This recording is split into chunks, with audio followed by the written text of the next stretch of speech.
Welcome to Plus Talk on Plus Life, where we're all about turning positive into a plus. And I'm thrilled to be joined by Jeremy and Michael today, a very happy couple, almost celebrating 10 years together. Good to see you, gents. Great to see you too, Carl. Appreciate it. I really appreciate you guys coming on because I want to talk about serodiscordant couples. That's a big word with a lot of syllables that I certainly can't spell. And a lot of people out there don't know what that means. It's basically one of you is HIV positive, the other person is not. And a lot of people still think, wow, can you even do that?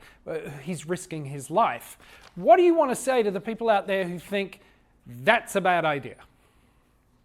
Well, so I think firstly, I'd like to say that the science tells us differently, right? So there are multiple studies that show that a person who's living with HIV who takes their medications and gets too undetectable, they cannot transmit the virus to their partners. So we believe in science and we fully support that. And as soon as we learned about U equals U is what it's called, undetectable equals untransmittable, I mean, that really just changed our outlook on our lives and our relationship. And so we were just really excited when we heard that. Yeah, I mean, you guys, as I said, are celebrating 10 years of marriage soon. The U equals U messaging really has only been around probably the last 4 years that the mainstream has embraced it as far as CDC and everybody else goes. So, Michael, before that, if you don't mind me delving, were you on PrEP? Are you on PrEP now? Was PrEP a conversation that you two had since one of you is healthy and undetectable and one of you is not living with HIV? I'm not currently on PrEP. We just kind of decided it's not really necessary with our interactions as far as our safety measures that we use. I was on PrEP in the past.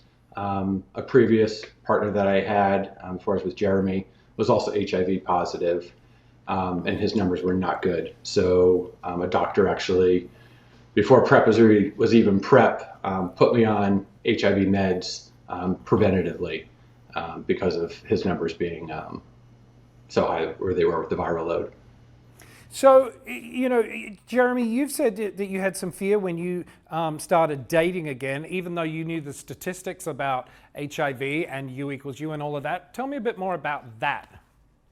Well, I don't know that I knew much when I first found out. So it was almost 14 years ago. Actually, it'll be 14 years in December since I was diagnosed, and I didn't know a lot then. And there wasn't a lot of information out about, obviously U equals U didn't come around. Some of us knew about it before it became more mainstream. I work in the field, so I had some knowledge of it prior to that. But I was just more concerned about, like, what do I do to prevent this, and how do I keep other people safe, and how do I have a relationship going forward? And there was a lot of fear. But Michael put that to rest like right away. I told him day one. He already knew because we had mutual friends in the community where I lived. So he already knew, but I told him day one, and he was like, "Okay, all right, that's fine. We can work around that." So. We were just, I don't know how to say that. He just took all the fear away about it just by being so understanding and knowledgeable already of it. So it was really helpful for me. It's just been a journey ever since. So, Michael, that's great that that knowledge is power.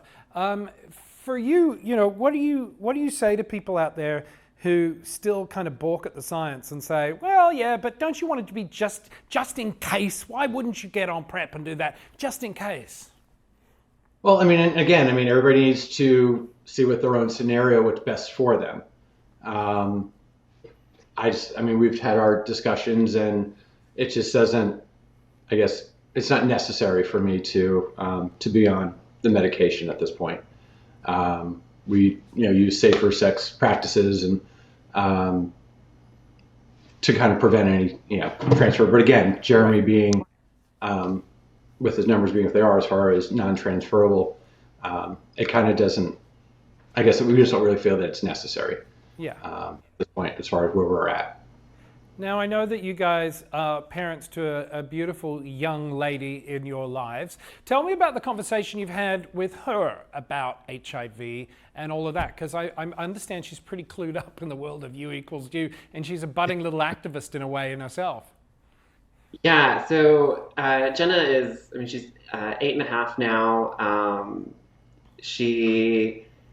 Cares about the world and cares about people around her. She's like super kind and wants to help out wherever she can. And so when I decided, after talking with Michael, to start sharing my status publicly, she already knew. We didn't talk about it that much up until then. She knew that I had HIV, but we started talking more about what that meant and what U equals U was and what that meant for us as a family. And she understood it right away and got it. And now it doesn't really affect her daily life, right? So she doesn't really think about it all that much unless we're talking about it. But yeah, she has done a live with me talking about U equals U on Instagram, and she joins when I do outreach events for work, sharing the message of the services that we offer here locally and the U equals U message. She joins us and helps hand out prizes and stuff at our booth and talks to people. But she's been doing that since she was 3 years old, at helping me hand out condoms at an event too, and which quite frankly everyone loves, and then it brings more people and allows us to have more conversations, and it's really great. Yeah, I was going to ask, what's the reaction been like? Maybe, unfortunately, we still live at a time when there is a lot of discrimination. There's still a lot of stigma and a lot of anger towards people like you and I living with HIV. Have you ever had any kickback from, say, other parents or community? And how do you guys deal with that and have those conversations if that has happened? So we are, I think, really blessed in a lot of ways in how that's happened. I think my number one fear when I started when I posted on social media about my status and started coming out was this tight group of neighbors that we have on our street. She has like 3 girls that are her age and a bunch of other little boys that are around her age. And we're very tight with their parents and very close. And I was very nervous about how that would affect that relationship. And slowly, as they all started seeing it on social media, the reaction was wonderful. I mean, they have been so supportive, so loving and caring for us, and it's just been wonderful. So that was like my big fear. I didn't want it to affect her and her relationships, and so to see that it didn't, that was great. The pushback that I get is on social media. So I, a few comments pushing back about. So we adopted her through the foster system, and so I got a pushback of it's okay that you're gay raising her together, but HIV is adding trauma to her life. And so I had to explain about the fact that people with HIV can live long, healthy lives with normal life expectancy as those without. So I had to explain that, and that this is not adding trauma to her. She is fully understanding, and yeah, so that has been, but those are only a handful of comments, right? Most of the reaction has been wonderful and fully supportive, and that's been a privilege.